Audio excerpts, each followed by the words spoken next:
Prepping and survival lessons that we can learn from prisoners. Life after the apocalypse is going to be very similar to life in prison, so we're going to look at some lessons that we can learn as preppers. Okay, so the first thing that we can learn from them is bartering. Bartering is trading goods or services with other goods or services. Prisoners don't usually have money that they can use to buy stuff off of each other with, so they usually trade items or services. That's what we're going to be doing during a long-term disaster. Cash will be useless, so we're going to be trading items. Depending on the prison, they may have different items that are kind of used as the standard for currency.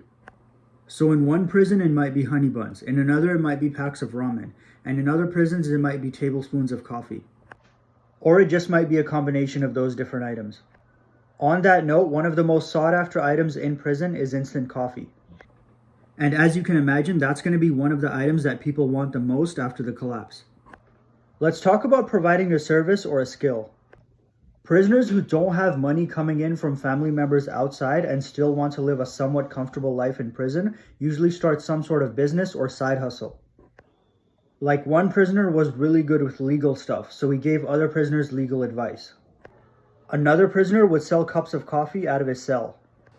One prisoner was a really good artist, so he would draw realistic pictures based on the person's request and he would sell it to them. So I think in the same way, having a good skill after a major disaster will come in handy and be traded for some type of goods. You can make different repairs, collect firewood, gather wild edibles, make natural medicine, stuff like that. If you have a useful skill, it can be exchanged for food or supplies. The next lesson we can learn is being in great shape. The prisoners who are in better shape are less likely to be messed with and are more likely to survive an altercation. The same thing applies after societal collapse.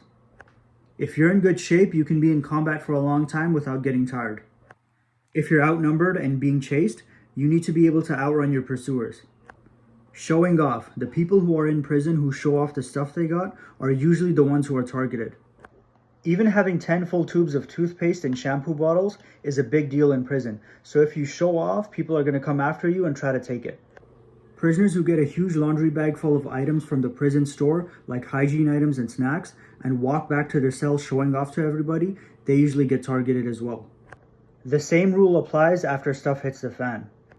If everyone's hungry and dirty, but you're in your backyard cooking steak and wearing nice clothes, everyone in your neighborhood is going to come after you.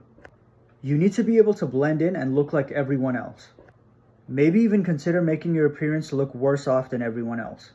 You should still keep your body and your teeth clean to prevent you from getting sick, but having dirty or torn clothes could be one thing. Eating very little food, even though you have a huge stockpile of it, just so you can look skinny and underfed like everyone else, is a good option as well. Even right now, if you're a prepper and you tell everyone on social media and everyone that you meet that you're a prepper, then that's dangerous. Because everyone is going to remember that you're a prepper and show up at your door when it all hits the fan.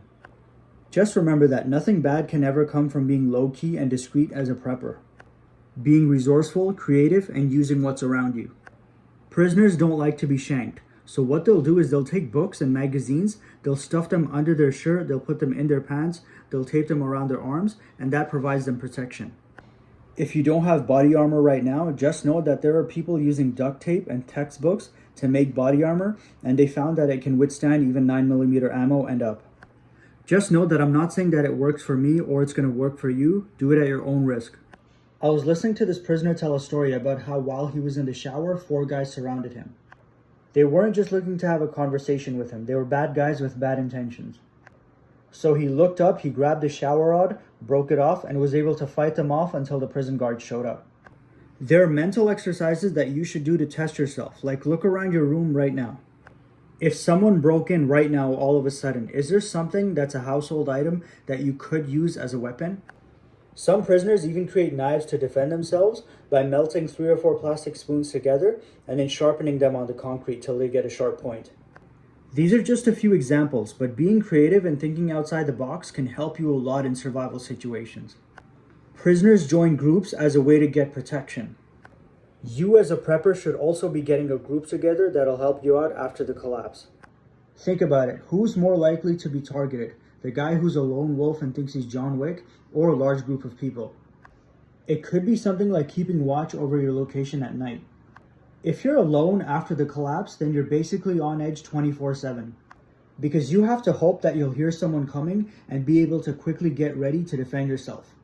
If you have one or more people that can watch over your home or camp, then that's a huge advantage.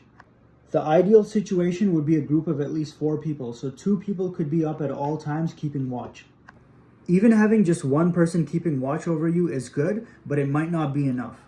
Say there's a house. If one guy's watching the front, then someone might try to break in through the back. So the best thing would be 2 people on, 2 people off in 8-hour rotations. So these are some things to think about and some lessons we can learn from prisoners. What do you guys think? Are there some other lessons we can learn from prisoners? Let me know. Thanks for watching. Make sure to like and follow.